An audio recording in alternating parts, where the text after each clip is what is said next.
Silakan dulu saudaraku, salam. Ya, pertama saya ucapkan syukur dan terima kasih kepada Bapa di surga pada siang hari ini saya kembali menyampaikan firman Tuhan kepada kita. Hari ini saya bicara kepada kita semua mengenai rahasia Kristus bagi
dibacakan 1 Korintus 1 ayat 1 sampai yang ke-9.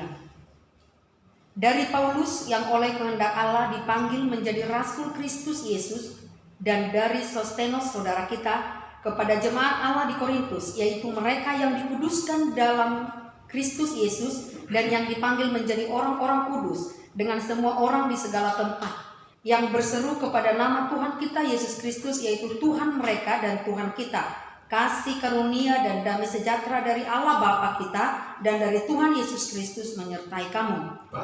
Aku senantiasa mengucap syukur kepada Allahku karena kamu atas kasih karunia Allah yang dianugerahkannya kepada kamu dalam Kristus Yesus.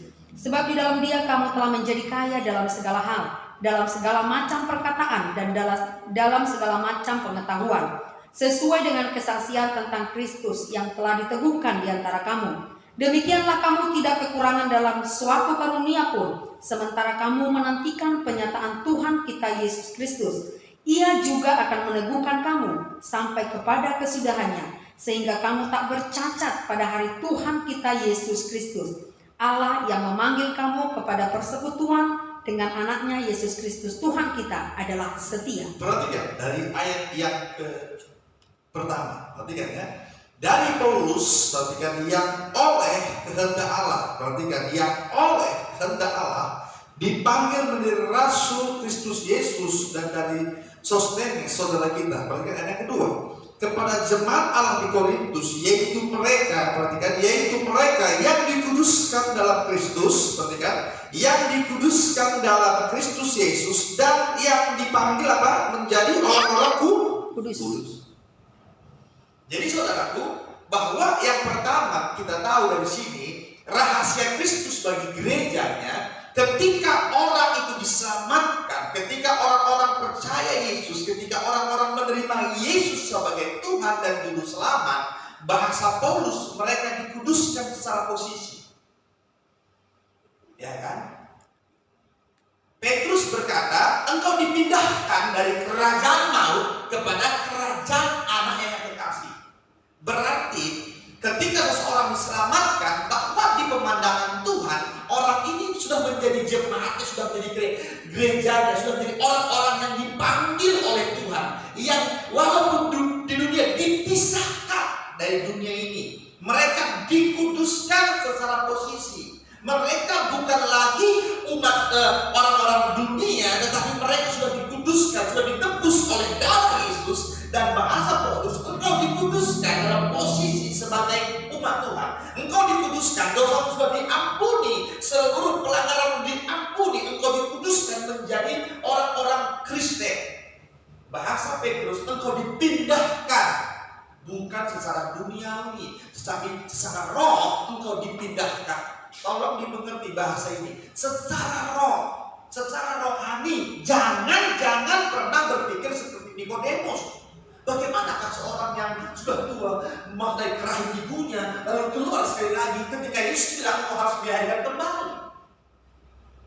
Saudara harus tahu, perkataan Yesus, perkataan firman itu adalah roh. Tapi banyak orang menanggapinya secara duniawi, secara manusiawi, ya kan? Ketika Allah berkata, inilah anakku yang kukasihi, orang tanya, mana bidannya? Mana mamanya ini, yang lahir ini anak ini, di mana dulu dilahirkan ini? Di Elizabeth atau di rumah sakit umum, gitu kan? Atau di puskesmas atau bidan kampung, begitu? Itu kan orang terlalu konyol, orang terlalu bodoh memikir seperti ini. Ketika ayat itu berkata, inilah anakku yang kukasihi, itu Allah yang berkata itu adalah roh. Dalam dunia roh, bahwa Yesus adalah pelaku firman Tuhan. Dia nggak menyayangkan nyawanya untuk tunduk kepada Bapaknya. Itu anak Allah. Maka kita itu anak Allah. Kalau kita taat kepada Tuhan, itu anak melakukan apa yang digerakkan oleh Bapaknya. Yesus berkata, aku melihat Bapakku dan aku melakukannya. Itulah anak dalam dunia roh. Itu maka Alkitab berkata, demikianlah engkau hendak memandangnya. Engkau telah mati dan sekarang engkau hidup bagi Allah. Artinya ketika orang dibaptis, ya kan, orang itu sudah mati untuk dunia ini, dan dia lahir untuk hidup yang baru, untuk melakukan. Pandang seperti itu, amati, resapi, pikiri, hayati. Waktu engkau dibaptis, engkau telah mati. Apa yang ada di rahim itu sudah mati waktu engkau dibaptis, dan sekarang engkau hidup bagi hidup yang baru. Yang kita bilang adalah Zoe, hidup yang kekal. Itu suka. Dan kalau orang nggak bisa mengerti hal-hal seperti ini, hal yang mendasar, kita suka bertumbuh bagi Tuhan. Amin. Jadi ayat ini berkata bahwa ketika kita diselamatkan, engkau dikuduskan secara posisi, bukan lagi orang dunia ini, tetapi engkau sudah hidup bagi Tuhan. Pertanyaannya kan, berapa persen orang yang mengerti seperti itu? Itu karena banyak orang itu nggak berubah, masih menikmati yang lama terus, ya kan? Semua itu orang Kristen. Tapi dia nggak mengerti ketika ia dipanggil, ketika ia percaya Yesus, ia ditebus, ia yang lama sudah mati, sekarang hidup yang baru, ia dikuduskan secara posisi untuk apa? Perhatikan ayat yang kedua tadi, kepada jemaat Allah di Korintus, yaitu mereka yang dikuduskan dan apa? Yang dipanggil menjadi apa? Orang-orang kudus. Amin. Saudara itu kalau udah dikuduskan, udah dipanggil itu, saudara itu dikuduskan untuk menjadi orang-orang kudus. Saudara kotor, dimandikan supaya apa? Menjadi orang yang bersih. Itu maksudnya saudara. Dikuduskan untuk Tuhan. Saudara harus diolah dulu, ya kan? Seperti saya pernah bersaksi ketika seseorang memberi saya tiga sisir pisang raja yang besar, ya kan? Satu saya makan, udah masak, saya makan. Satu sisir saya buat jadi goreng pisang. Yang satu ini saya kuduskan, saya khususkan, saya spesialkan, saya taruh di atas bantal saya, ya kan? Ini kalau tidak ada satu, ini dikuduskan untuk saya, dikuduskan artinya dispesialkan untuk Tuhan. Amin. Dikuduskan artinya dispesialkan untuk pikirannya hanya memikirkan perkara Tuhan, hatinya hanya merancang untuk kemuliaan Tuhan, hidupnya hanya untuk melakukan kehendak Allah, bukan kehendakku lagi tapi kehendakku Bapa. Ini orang yang berpikir anak Allah itu. Saudara dilatih untuk seperti itu. Kalau orang Kristen mengerti ini kan gak ada lagi narkoba, dan gak ada lagi gak ada lagi judi, gak ada lagi mabuk, gak ada lagi perceraian, pasti gak ada lagi perceraian. Itu maka saya bilang pemerintah gak akan bisa mengentaskan ini semua, tapi firman Tuhan mampu, kan? Tapi persoalannya apa saudara mengerti? Apa orang mengerti apa orang mau kira-kira? Dikuduskan. Itu maka Paulus bilang apa? Berubahlah oleh pembaharuan budimu. Tapi saya mau mengatakan kepada saudara harus peka. Entah nanti saudara si Fajar kuliah di Jakarta, si Noel di Kalimantan, atau nanti mungkin siapa yang pindah kemana tuh, cari gereja yang memang, perhatikan ayat yang pertama, tolong diulang. Dari Paulus yang oleh kehendak Allah dipanggil menjadi rasul Kristus Yesus, dan dari Sostenes saudara kita. Perhatikan, yang oleh kehendak Allah. Saudara harus mengerti perkara-perkara Kristus ini seperti ini hanya dapat ditangkap oleh orang-orang yang dipanggil oleh kehendak Allah untuk melayani. Saya mau bilang kepada saudara, zaman sekarang ini saudara harus peka.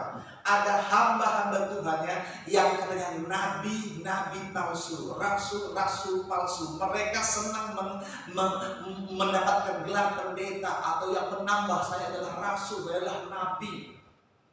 Waktu saya masih penginjilan dulu, ada seorang kawan saya berkata begini, Pak Sidrin, ini ada telepon terus sama saya. Terus saya bertanya, saya rasul. Otakku ini udah penuh memang Tuhan, udah belajar aku sekian tahun. Ini saya rasul. Tolong buka pintu gerejamu supaya khotbah di gerejamu.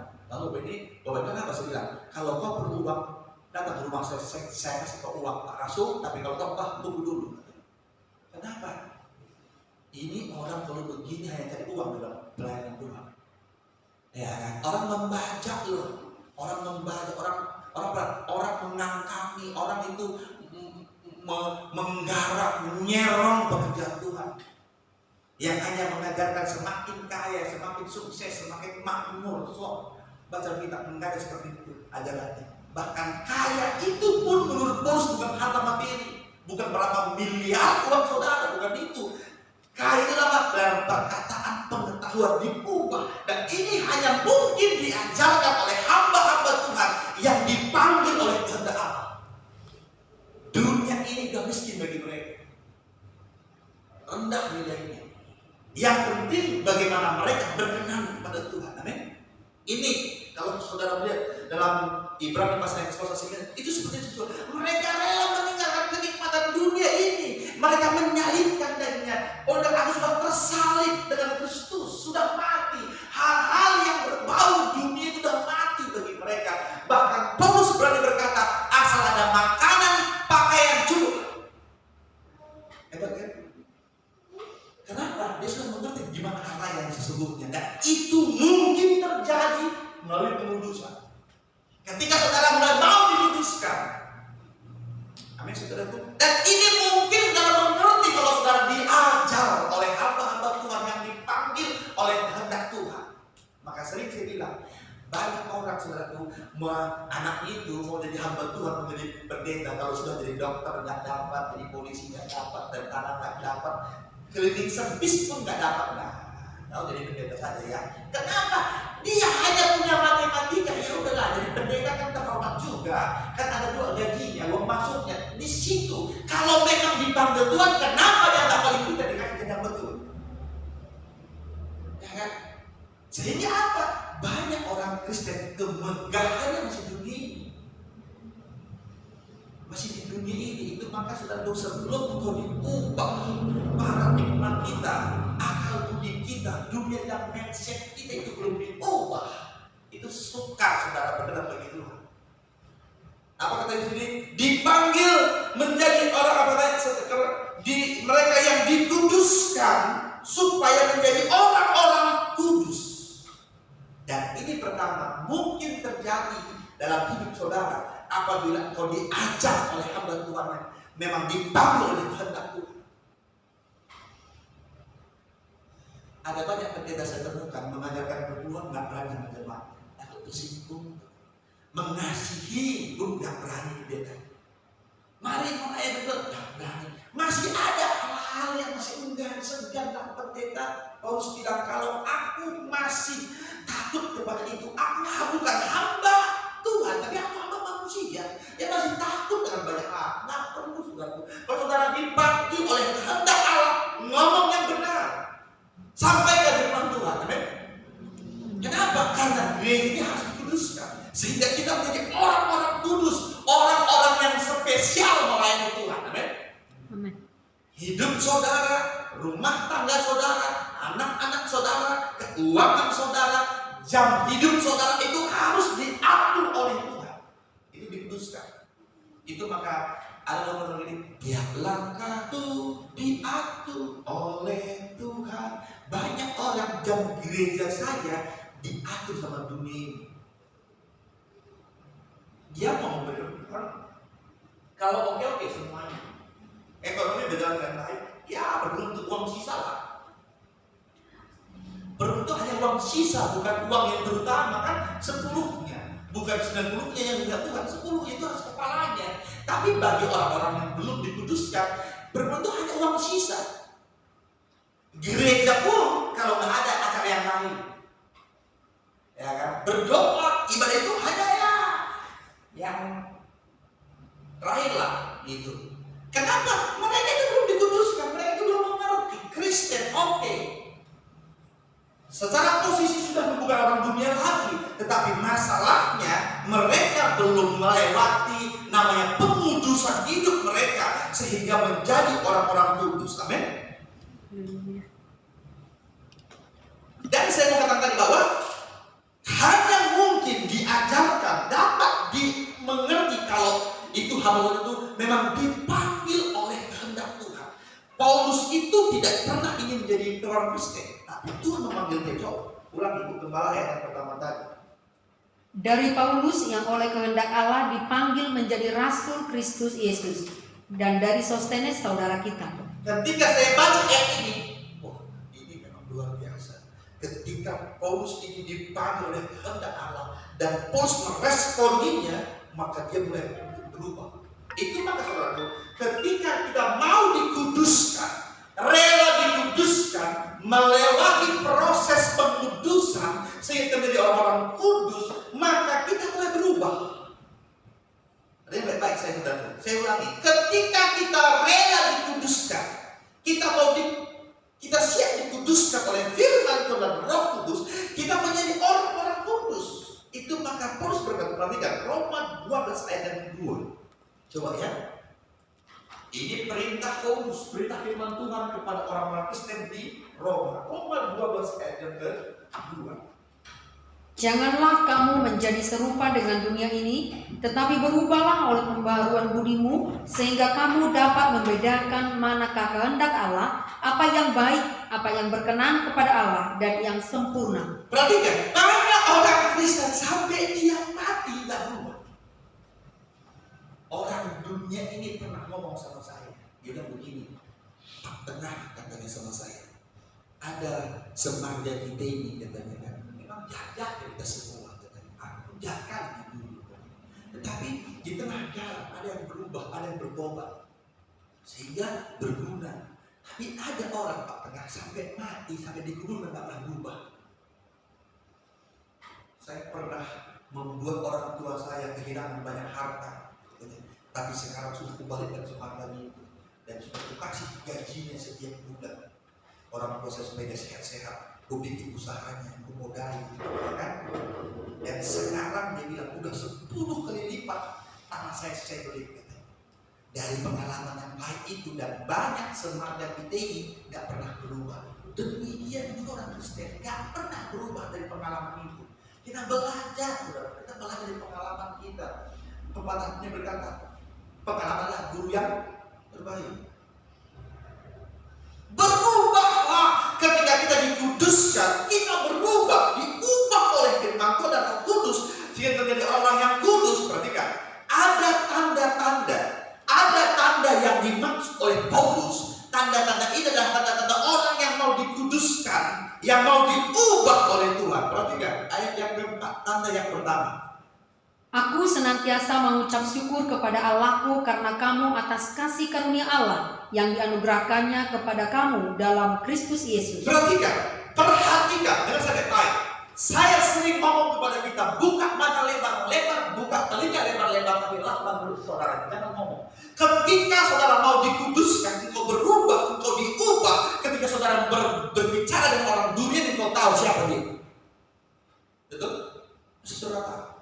Saudara tahu ini orang Kristen yang baru yang dikuduskan secara posisi, yang belum mau dikuduskan sehingga belum berubah. Apa itu? Kebanggaan mereka dunia ini. Kebanggaannya ketika anaknya naik pangkat, ngikutin, udah bangga sekali. Kadang-kadang dia ngomong sama orang yang S3, Anakku itu udah berhasil, belum S1 udah. Dia mau sama orang yang S2, S3 kan? Semestinya kan dia malu sendiri kalau begitu. Tapi karena memang dunia ini yang dibanggakannya dunia ini, ada orang yang bangga dengan tentara yang lebar. Tapi Paulus berkata, aku bersyukur karena kamu bukan hanya menjadi orang-orang yang dikuduskan secara positif, tetapi mau dikuduskan. Dia bersyukur kepada orang seperti ini. Kenapa? Orang ini adalah orang-orang calon pewaris sorga. Amin. Amin. Ya, ini orang-orang calon pewaris sorga, dipersiapkan berjumpa dengan Tuhan yang kekal nilainya, yang tanpa air mata, tanpa kesusahan, bersekutu di sorga dengan Tuhan, yang dicukupkan, yang dipelihara oleh kemuliaan Tuhan. Saudara, kalau saudara tangkap bahasa ini kan nggak mau otak kita ini, yang kekal, yang selama-lamanya, tahu nggak tahu, saudara? Hanya dengan iman, yang kekal, ini saudara yang kekal, yang sudah dengan Tuhan, yang kekal, yang dipelihara dalam kemuliaan Tuhan. Bayangkan ini, seperti Adam dan Hawa di Taman Eden, bersekutu dengan Tuhan. Semuanya berkecukupan, dan dia hanya memerintah apa yang dia mau, karena dia berkuasa waktu itu. Tuhan sedang merangkak dia untuk kesana. Sudah bisa bayangkan ini? Dan Paulus bersyukur dengan orang seperti itu. Dia nggak bersyukur karena harta dunia ini, karena gelar, titel, pangkat, kedudukan, karena harta itu dia tahu itu akan berlalu. Dia tahu itu akan binasa, bukan nggak penting. Tapi ada yang lebih penting, ada yang lebih terutama. Kalau saudara mau jujur merenung, tanya orang kaya, orang susah, orang miskin, semua itu akan menderita, akan mati, dan sebentar saja di dunia.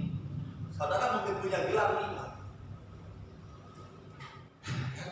punya gelar 5 mungkin. Kalau gelar kependidikan, profesor, ya kan? Mungkin kalau dia itu di birokrasi, presiden. Kalau dia mungkin di militer, jenderal. Kalau dia di politik, ketua umum partai, semua dia punya. Tapi itu sebentar dan akan berlalu. Dan Paulus punya pemikiran yang lebih tinggi lagi, ada yang kekal di sorga. Kalau kita mau dikuduskan dan menjadi orang-orang kudus, dan dia bersyukur kepada Tuhan karena orang seperti ini. Dan Daud bilang, aku dikelilingi sama orang kudus Tuhan. Ngerti kan? Daud raja, dia hebat berperang, tapi dia nggak suka dengan orang-orang yang begitu. Dia bilang, aku suka dengan orang-orang yang hidup benar di hadapan Tuhan. Dia suka bercengkrama dengan orang-orang kudus Tuhan, karena dia tahu kemana tempatnya, saudara. Kalau orang-orang benar begitu, kalau sudah mati sudah ya kan dikubur selesai lah. Apalagi banyak itulah orang-orang yang buruk itu, saudara. Tapi yang pertama, kalau orang dipanggil menjadi orang-orang kudus Tuhan, mulai diubah Tuhan, mulai diubah di pikirannya, sehingga dia bersyukur dengan orang seperti ini. Paulus bilang, aku bersyukur karena kamu. Kenapa? Karena kau kaya? Bukan. Karena kau jenderal? Bukan. Karena kau dikuduskan menjadi umat Tuhan yang layak bagi Tuhan. Amin. Wah, saudara. Yang pertama, dia bersyukur. Yang kedua, perhatikan. Ayat yang ke-5. Sebab di dalam Dia kamu telah menjadi kaya dalam segala hal, dalam segala macam perkataan dan segala macam pengetahuan. Perhatikan, hanya orang-orang pasif yang selalu membanggakan kekayaan di dunia ini. Orang pasif. Bukan saya bilang saudara salah punya segala hal, bukan. Tapi harus kau mengerti bahwa kekayaan itu apa sebenarnya. Bagi orang-orang yang dikuduskan oleh Tuhan. Hati-hati saudara, kekayaan itu bukan lagi bersifat materi, bersifat dunia, bukan. Walaupun mungkin saudara punya semuanya, ya kan? Paulus bilang, dalam Tuhan, dalam Dia engkau kaya dalam segala hal. Apa dia? Dalam perkataan. Jadi kalau ada orang kan, oh dia kaya kali, dia kaya kali, Pak mobil di dalam mobil. Benar? Kenapa? Bingung. Tengok begitu bingung saya bilang. Kenapa? Dia bilang, zaman sekarang ini jangan bilang kaya kalau Pak mobilnya.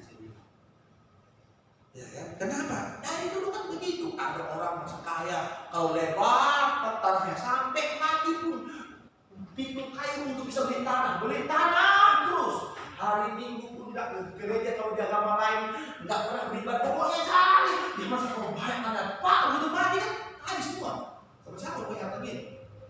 Ada orang lagi kaya kalau uangnya banyak maka jadi renten mau makan duit. Ya itu makan pun dikiriku sampai dokter bilang kamu sakit ini karena apa?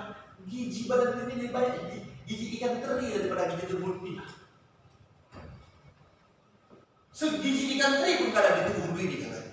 Kenapa? Karena diirit semua supaya banyak uang. Kalau membuangkan duit, wah itu jauh. Ada lagi orang saudaraku mau jual semua hartanya. Yang bilang saya sarjana semua. Itu pula dia merasa bangga. Walaupun aku punya rumah, baik rumah kontrakan yang dia ada sarjana semua. Bisa juga. Tapi ada lagi kekayaan yang lain. Ketika ia sedang hanya dekat Allah saja aku tenang. Amin. Dia pertaruhkan semuanya untuk semakin dekat dengan Tuhan, semakin dekat dengan Tuhan. Itu buat dia merasa kaya. Jadi kalau saudara merasa kaya, jangan ngomong dulu, karena orang bisa menentang apa saudara. Bagi orang, oh saya kaya kau, tapi aku apa itu? Kurang bekat kan, dan narkoba kan. Anakku sarjana semua, benar-benar miskin, banyak lagi kekayaannya kan, masing-masing. Dan ada orang yang seperti Yohanes berkata, aku bersuka cita kalau orang dengan kebenaran. Itulah dia masa kekayaannya. Alkitab mencatat engkau kaya, bukan karena engkau punya mobil mewah, tidak, tetapi engkau kaya dalam perkataan. Seperti apakah? Kalau saudara baca ayat ini, maka saudara akan melihat kaya berkata mengucap syukur karena hidup kudus. Nah, ini orang kaya dalam Tuhan. Ia bangga. Anakku ini Pak, kalau berdoa serius ini. Oh, ini ya. Masih kecil Pak, udah bisa dengan setan ini. Kenapa? Walaupun anak dia takut Pak, karena setan.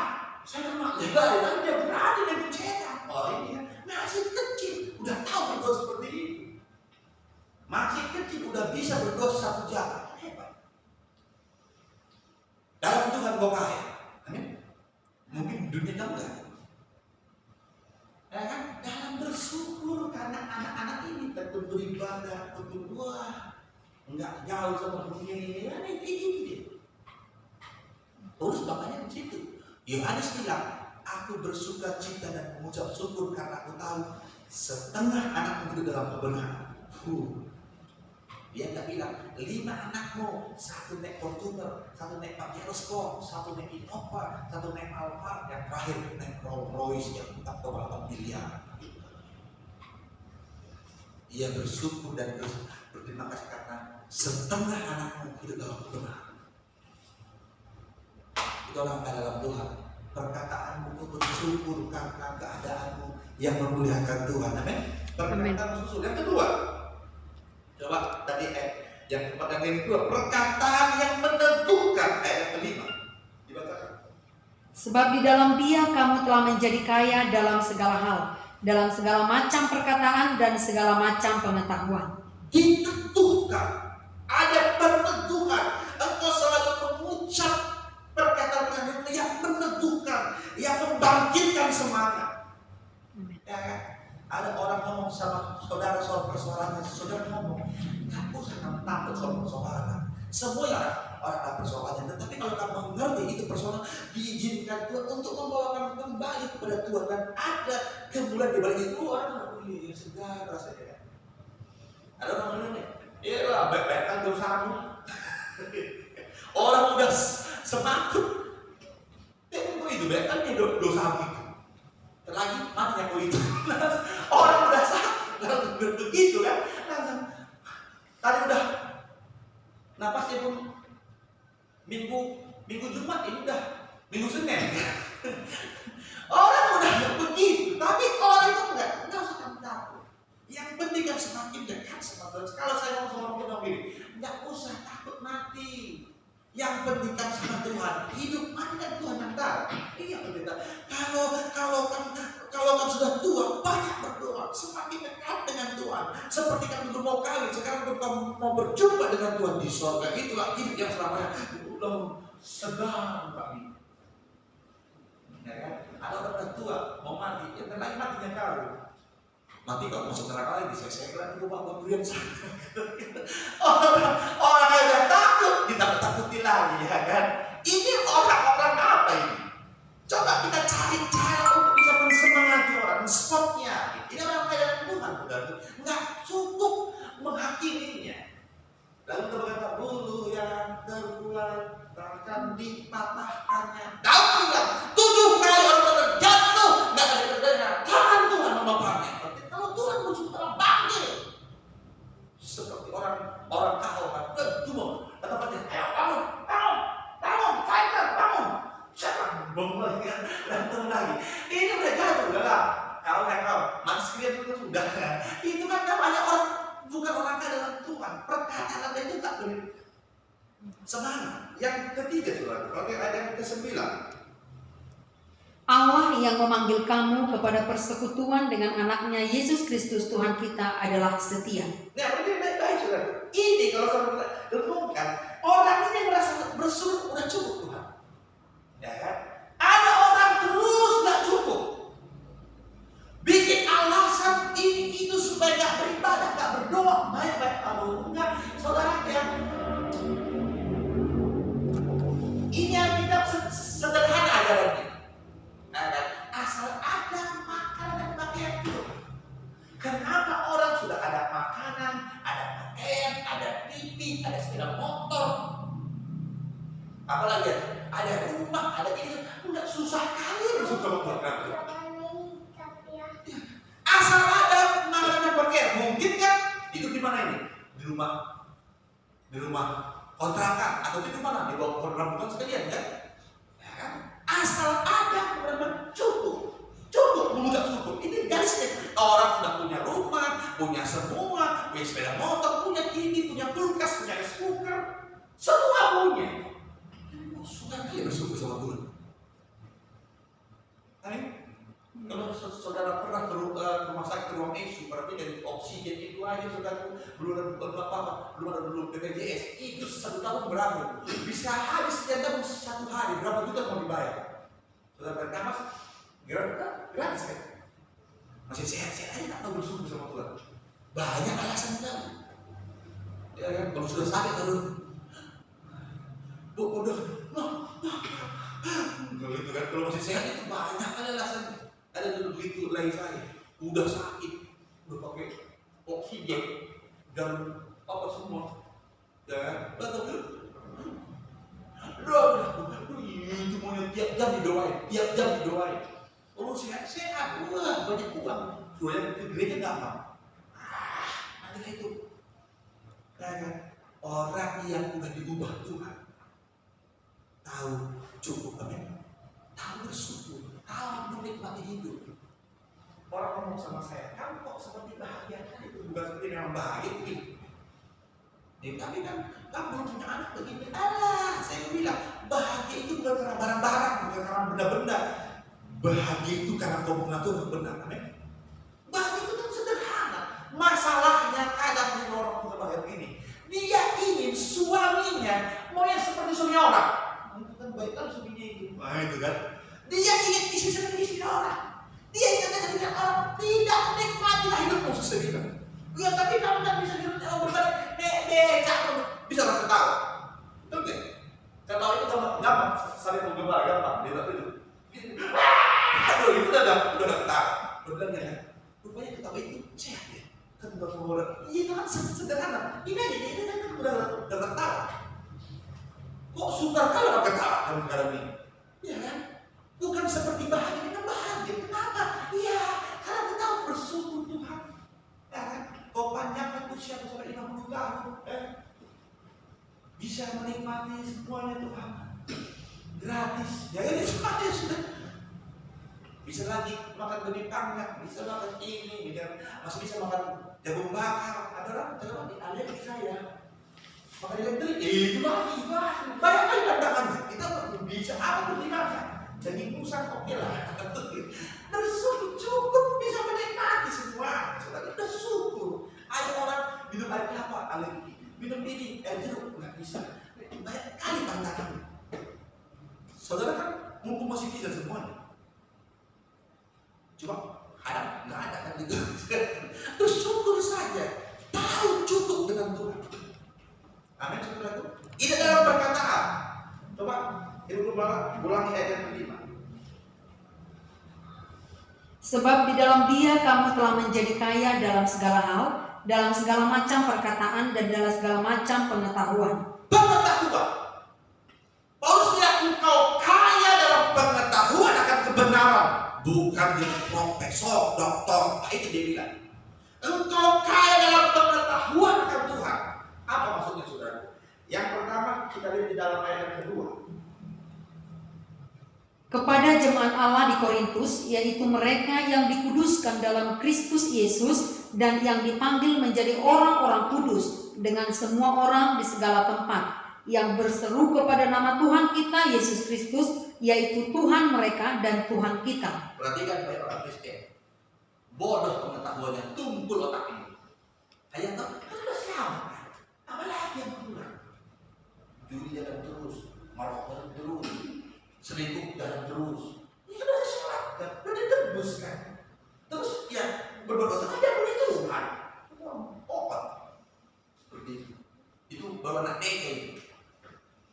Ya kan? Orang Kristen yang punya pengetahuan dalam Tuhan, dia tahu untuk apa kau diselamatkan. Tahu, saudara, untuk kau dikuduskan, kau diselamatkan, untuk dipanggil, untuk menjadi orang-orang kudus, untuk mengasihi Tuhan, melayani Tuhan seperti dia mengasihi kita. Ini pengetahuan dalam Tuhan. Amin. Amin. Tahu dibaptis mana yang benar, mana yang salah. Tahu berbahasa roh, tahu begitu, tahu mengerti dia harus bertumbuh dalam Tuhan. Ini harus atau yang ku kejar, apapun tinggal dalam aku mengejar dalam kekuatan lain kan pengetahuan. Dulu di sini ada orang ibu kan datang dari Medan di pada sini. Kalau saya datang ada 3 kali dia datang. Baru saya pulang. Tadi orang begitu dia. Bukankah kita Pak? Kan cukup. Selamat pulang surga. Saya bilang kepada Tuhan tuh, itu baru anak TK saya bilang. Ibu diselamatkan dari orang Kristen. Dia mantan pelayan Tuhan. Di salah satu gereja Pentakosta diselamatkan supaya dikuduskan, supaya engkau taat mutlak pada Tuhan dalam roh. Dia dulu minggu depan udah akan tambah. Kenapa? Dia masih berhebat selama ini. Saya pernah diundang pada salah denominasi gereja khotbah 2 bulan di gerejanya.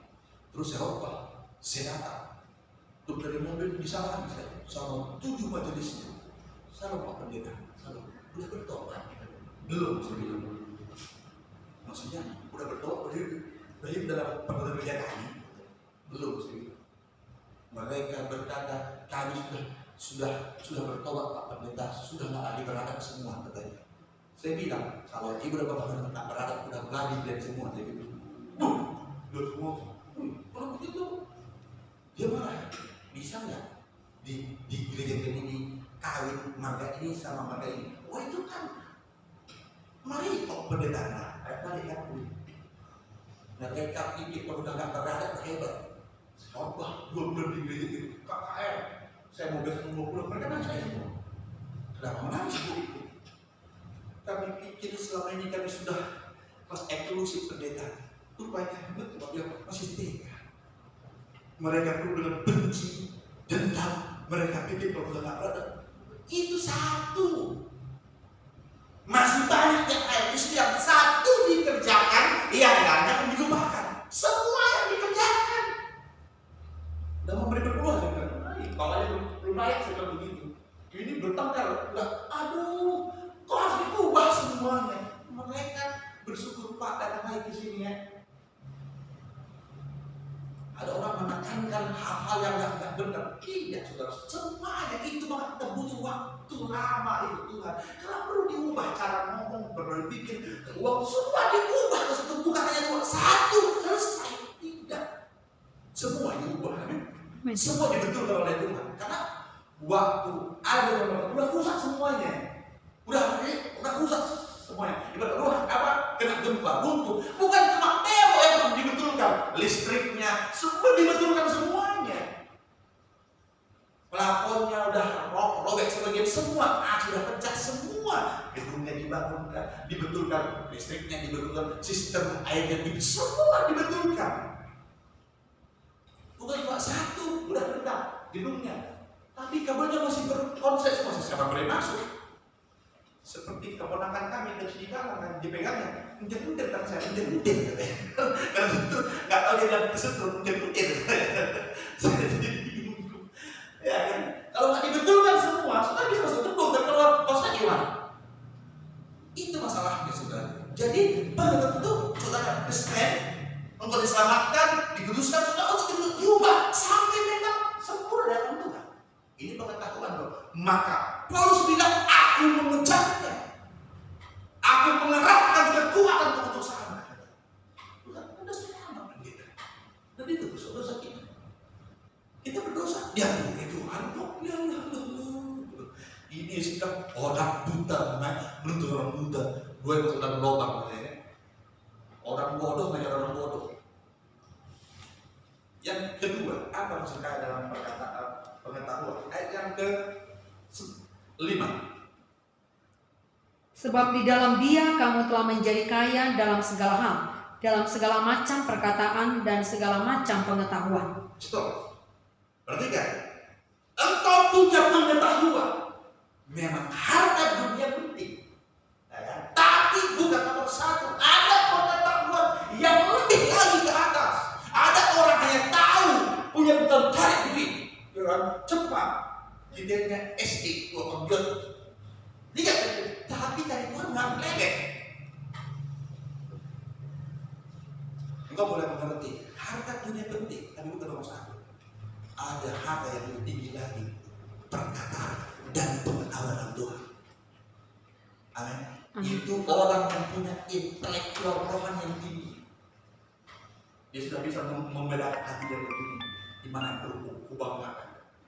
Engkau banggakan hidupmu berkenan bagi Tuhan. Ya kan? It's okay. Engkau berkenan mudah-mudahan sama mertua. Okay. Tapi ada yang lebih berkenan lagi sama Tuhan. Kan? Ada orang ini yang gimana? Mertua kan.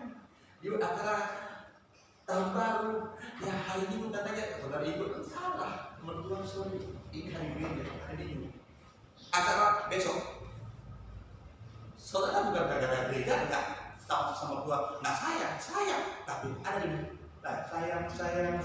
sayang, aku disayang Tuhan, amin. Karena lebih tinggi lagi. Yang kedua, yang ketiga, ada ketujuh. Demikianlah kamu tidak kekurangan dalam suatu karunia pun, sementara kamu menantikan penyataan Tuhan kita Yesus Kristus. Saudara, kalau saudara nggak merenungkan, itu saudara ngerti maksud ini. Sekali berpaulus cuma 3 karunia, nggak 5. Hanya pada Yesus ada 5. Berarti supaya gereja itu penuh karunia-Nya, maka semua harus terlibat dalam pelayanan. Rancangan Tuhan gereja ini sekali berpaulus sekalipun cuma 3 dia punya, tidak 5. Dan ada karunia yang lain, ada 9. Kesembuhan ini semua lengkap di gereja ini sehingga menyembuhkan oleh rumah sakit di gereja, tapi nggak mungkin semua dirangkap sama gembala itu, nggak mungkin. Kalau saudara sudah dikuduskan oleh Tuhan menjadi orang-orang kudus yang siap melayani Tuhan, saudara akan nikmat di mana kau melayani di gereja ini, di mana kau di tempat Tuhan. Kenapa orang nggak tahu? Nggak dikuduskan, nggak tahu saudara. Ini perkara rohani loh. Dikuduskan itu saudara mengerti di mana pelayanan. Pengkhotbah mungkin tidak, pengungsi memang enggak. Paling tidak kan kita punya tangan untuk berlipat, untuk berlutut, malah untuk menjadi pendoa. Bisa kan? Apa kata Yesus? Aku datang untuk dilayani, tadi untuk melayani. Siapa yang terbesar adalah untuk melayani. Jadi kalau saudara mau berjamaah, melayani. Jangan datang ke gereja kemana mau sibuk? Udah bersih. Silakan Bu. Ulang, macam robot. Mati rasa. Cari pelayanan di gereja.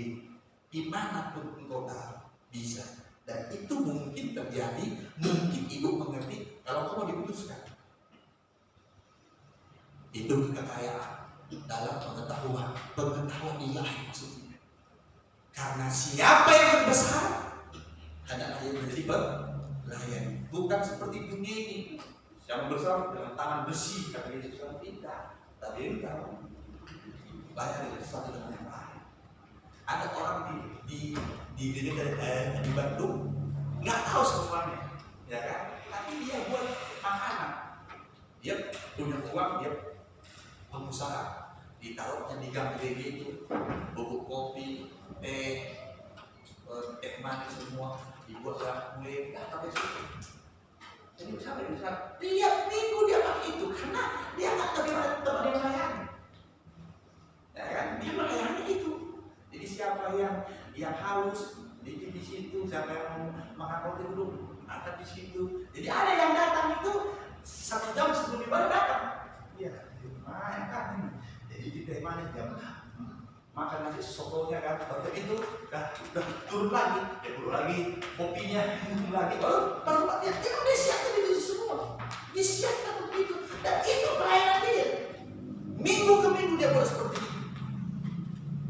Yang mau melayani, yang seterusnya. Ayat yang ke-8. Ia juga akan meneguhkan kamu sampai kepada kesudahannya, sehingga kamu tak bercacat pada hari Tuhan kita Yesus Kristus. Haleluya. Ada orang Kristen sampai mati gak tahu ini. Dia biarkan kemalasan dalam hidupnya. Dia biarkan kebodohan, masa bodoh gak tahu apa-apa. Gak tahu apa-apa dia. Orang Kristen yang dikuduskan, dia mulai mengerti, aku akan berjumpa dengan Tuhan. Dan dalam hidupku harus seperti Yesus, gak bercacat, gak mencela. Yesus yang di kayu salib, apalagi yang kurang Tuhan. Nanti lagi selesai. Artinya dia mati dalam ketaatan mutlak. Kalau saudara baca Alkitab, saudara akan tahu menjelang matinya Yakub itu baru dia bilang iman. Menjelang mati loh, baru dia sungguh-sungguh mengandalkan Tuhan. Menjelang dia mati, sayangnya banyak orang Kristen sampai mati juga. Amin. Jangan biarkan kebodohan, kemasan keluar, masa bodoh semuanya. Jangan. Saudara harus tahu berbahasa Allah yang benar, bagaimana melayani dengan benar, bagaimana menyembah Tuhan dengan benar, bagaimana berdoa dengan benar. Saudara bertumbuh terus sampai matimu. Engkau bilang sama Tuhan, ya hatimu Tuhan. Apalagi yang kurang sebentar. Kalau hari ini jangan ketemu saudara, saya pun mesti bayar yang kurang. Tapi biarlah menjelang mati kita nanti, kau berkata, aku berserah. Dan saudara menjemput kematianmu, engkau tahu orang taat dan kemudian mulai menyebut. Amin. Ini pengetahuan loh dalam Tuhan. Yang terakhir, ayat yang ke-9. Allah yang memanggil kamu kepada persekutuan dengan anaknya Yesus Kristus Tuhan kita adalah setia. Ketika saudara mau dikuduskan, berjalan sampai engkau berkenan kepada Tuhan, itulah percaya. Di akhirnya nanti kita akan seperti Polikarpus, 87 tahun umur Tuhan Kaisar. Bagaimana engkau menyuruh aku menyangkali dia, padahal tidak sesatu hari pun Tuhan tidak baik kepada. Artinya saudara mengerti, engkau melewati hari-harimu, masalah kau hadapi, engkau tahu Allah ini menuntut engkau, dan engkau berkata, Bapa, engkau memang setia. Baru berkata, apa itu Tuhan? Mana Tuhan itu? Beres tidak, menghina Tuhan lagi dia. Tapi orang-orang yang mau dikuduskan akan tahu bahwa Allah itu setia. Amin. Dia nggak pernah meninggalkan perbuatan Tuhan. Engkau tahu Allah menuntut melalui gelombang apapun dalam hidup itu. Dan engkau tahu engkau tidak dipermalukan. Memang engkau tidak kaya seperti dunia yang wow, tapi engkau tahu engkau tidak berkekurangan. Kenapa? Karena Allah itu setia. Amin, saudaraku. Amin. Ini pengetahuan yang mungkin saudara alami, memiliki kalau mau diputuskan. Bagi saya dia baik, dia setia sekali. Kita hampir jatuh, udah menangis, Tuhan tolong saja, tolong, aduh terima kasih Tuhan gitu. Begitulah terus. Semakin tinggi, semakin baik gelombangnya, tetapi Allah tetap setia. Amin. Amin. Amin, benar Tuhan siap hari.